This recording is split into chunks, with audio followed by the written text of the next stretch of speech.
Hi dear friends, എല്ലാവർക്കും നമസ്കാരം. Welcome back to my channel. ഇന്ന് ഞാൻ വന്നിരിക്കുന്നത് ഒരു ദോശ റെസിപ്പി ആയിട്ടാണ്. ഇത് വീറ്റ് ദോശയാണെന്നും പറയാം, ടൊമാറ്റോ ദോശയാണെന്നും പറയാം. ഗോതമ്പ് പൊടിയും തക്കാളിയും കൂടെ ചേർത്തിട്ടുള്ള നല്ല ടേസ്റ്റി ആയിട്ടുള്ള സിമ്പിളായിട്ടുള്ള ഒരു ദോശ റെസിപ്പിയാണ്. നമ്മുടെ ചാനലിൽ വേറെയും ദോശ റെസിപ്പീസൊക്കെ ഉണ്ട്, സിമ്പിളായിട്ടുള്ള വെറൈറ്റി ആയിട്ടുള്ള ദോശ റെസിപ്പീസൊക്കെ ഉണ്ട്. അപ്പോൾ അതൊക്കെ കാണാത്തവരാണെങ്കിൽ കാണുക, ട്രൈ ചെയ്ത് നോക്കുക. ഈ വീഡിയോ കണ്ടിട്ട് ഇഷ്ടപ്പെടുകയാണെങ്കിൽ ലൈക്ക് ചെയ്യുക, മറ്റുള്ളവർക്ക് ഷെയർ ചെയ്ത് കൊടുക്കുക. പിന്നെ ചാനൽ ഇതുവരെ സബ്സ്ക്രൈബ് ചെയ്യാത്തവരാണെങ്കിൽ ചാനൽ ഒന്ന് സബ്സ്ക്രൈബ് ചെയ്യാനും മറക്കരുത്. അപ്പോൾ നമുക്ക് വീഡിയോയിലേക്ക് കടക്കാം. ഇവിടെ ഞാൻ ഒരു വലിയ തക്കാളിയാണ് എടുത്തിട്ടുള്ളത്. ചെറുതൊക്കെ ആണെങ്കിൽ 2 തക്കാളി എടുക്കാം. പിന്നെ 2 വെളുത്തുള്ളി ചേർത്ത് കൊടുക്കാം. പിന്നെ ചെറിയ ജീരകം 1/2 ടീസ്പൂൺ ചേർക്കാം. അതുപോലെ മുളക് പൊടി 1/2 ടീസ്പൂൺ ചേർക്കുന്നുണ്ട്. അപ്പോൾ ഇത്രയും കാര്യങ്ങൾ മിക്സിയുടെ ജാറിലേക്ക് ഇട്ട് കൊടുത്തിട്ട് നന്നായിട്ടൊന്ന് അരച്ചെടുക്കാം. ഒട്ടും വെള്ളം ചേർക്കാതെ നന്നായിട്ട് അരച്ചെടുത്തുകൊണ്ട് വരാം. തക്കാളി അരച്ചെടുത്ത അതേ ജാറിലേക്ക്, ജാറ് കഴുകിയിട്ടൊന്നുമില്ല, അതിലേക്ക് ഗോതമ്പ് പൊടി ചേർത്ത് കൊടുക്കണം. 1/2 കപ്പ് ഗോതമ്പ് പൊടി ചേർത്ത് കൊടുക്കാം. പിന്നെ റവ ചേർത്ത് കൊടുക്കണം. 1/4 കപ്പ്, അതായത് 4 ടേബിൾ സ്പൂൺ ഒക്കെ അളവിൽ റവ ചേർത്ത് കൊടുക്കാം. പിന്നെ കടലമാവ് ചേർക്കണം. കൂടുതലൊന്നും വേണ്ട, 1 ടേബിൾ സ്പൂൺ കടലമാവ് ചേർക്കാം. പിന്നെ 2 ടേബിൾ സ്പൂൺ തൈര് ചേർത്ത് കൊടുക്കണം. ആവശ്യത്തിന് ഉപ്പും വെള്ളവും കൂടെ ചേർത്തിട്ട് നന്നായിട്ട് അരച്ചെടുക്കണം. ഞാനിവിടെ മെഷറിംഗ് കപ്പിലാണ് എല്ലാം അളന്നെടുക്കുന്നത്. പിന്നെ മെഷറിംഗ് കപ്പ് വേണമെന്നൊന്നുമില്ല, സാധാരണ ഗ്ലാസ് ആയാലും മതിയാവും. എല്ലാം ഒരു ഗ്ലാസ്സിൽ തന്നെ അളന്നെടുക്കുക. അപ്പോൾ അത്രയേ ഉള്ളൂ. നമുക്കിതൊന്ന് നന്നായിട്ട് അരച്ചെടുത്തുകൊണ്ട് വരാം. നമ്മുടെ ബാറ്ററി ഇവിടെ അരച്ചെടുത്തിട്ടുണ്ട്. സാധാരണ ദോശ ബാറ്ററിൻ്റെ അതേ ഒരു കൺസിസ്റ്റൻസിയിൽ തന്നെയാണ് അരച്ചെടുത്തിട്ടുള്ളത്. ഇനി നമുക്കിതിലേക്ക് നേരത്തെ അരച്ച് വെച്ചിട്ടുള്ള തക്കാളി പേസ്റ്റ് ചേർത്ത് കൊടുക്കാം. ഒട്ടും വെള്ളം ഒഴിക്കാതെ അരച്ചെടുത്തതാണ്. ഫൈൻ പേസ്റ്റ് ആയിട്ടൊന്നും ഉണ്ടാവില്ല, ചെറിയ തരിപ്പ് പോലെയൊക്കെ ഉണ്ടാവും. അതൊന്നും കുഴപ്പമില്ല. അപ്പോൾ നമുക്കിത് നന്നായിട്ടൊന്ന് മിക്സ് ചെയ്തെടുക്കാം.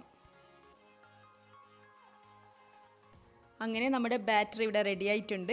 ഇത് പെട്ടെന്ന് തയ്യാറാക്കി എടുക്കാൻ പറ്റുന്ന ഒരു ദോശയാണ്. മാവ് തയ്യാറായ ഉടൻ തന്നെ നമുക്ക് തയ്യാറാക്കി തുടങ്ങാം. റെസ്റ്റ് ചെയ്യാൻ വേണ്ടിയിട്ട് വെക്കൊന്നും വേണ്ട. അപ്പോൾ ഇവിടെ പാന് ചൂടായി വരുന്നുണ്ട്. മീഡിയം ഫ്ലെയിമിലാണ് ഇടേണ്ടത്. പാന് ചൂടായിട്ട് വരുമ്പോൾ ഇതിലേക്ക് ദോശമാവ് ഒഴിച്ചു കൊടുക്കാം. എന്നിട്ട് പരത്തിയെടുക്കാം. ചെറുതായിട്ടോ വലുതായിട്ടോ ഇഷ്ടമുള്ള സൈസിൽ നമുക്ക് ദോശ തയ്യാറാക്കിയെടുക്കാം.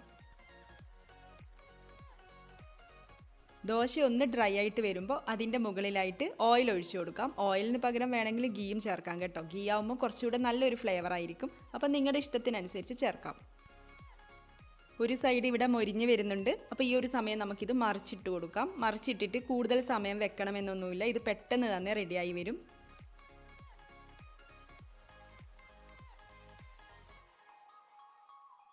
അങ്ങനെ ആദ്യത്തെ ദോശ ഇവിടെ റെഡി ആയിട്ടുണ്ട്. ഇതുപോലെ നമുക്ക് ബാക്കിയുള്ളതൊക്കെ തയ്യാറാക്കിയെടുക്കാം.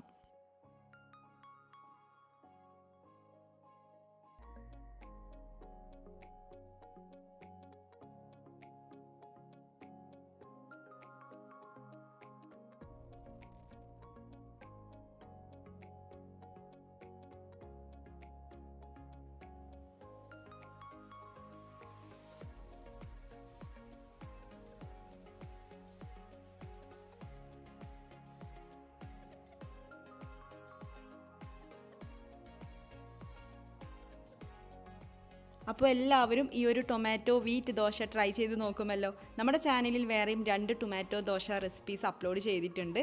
2 തരത്തിൽ ടൊമാറ്റോ ദോശ തയ്യാറാക്കുന്ന വിധം കാണിച്ചിട്ടുണ്ട്. അപ്പോൾ ആ വീഡിയോ കാണാത്തവരുണ്ടെങ്കിൽ കാണാൻ വേണ്ടിയിട്ട് മറക്കരുത്. ഇതൊരു സ്പൈസി ആയിട്ടുള്ള ദോശയാണ്. ഇതിന് പ്രത്യേകിച്ച് സൈഡ് ഡിഷിൻ്റെ ആവശ്യമില്ല. പ്രത്യേകിച്ച് ചൂടോടെ കഴിക്കുമ്പോൾ, ദോശയൊക്കെ ചൂടോടെ കഴിക്കാനല്ലേ നല്ല ടേസ്റ്റ്. അപ്പോൾ ചൂടോടെ കഴിക്കുമ്പോൾ ഇതിന് സൈഡ് ഡിഷിൻ്റെ ആവശ്യമേ ഇല്ല. അപ്പോൾ ട്രൈ ചെയ്ത് നോക്കുക. നിങ്ങളുടെ അഭിപ്രായം കമൻസിലൂടെ അറിയിക്കുക. ഇതുപോലുള്ള റെസിപ്പീസുമായിട്ട് നമുക്ക് വീണ്ടും കാണാം. Thank you.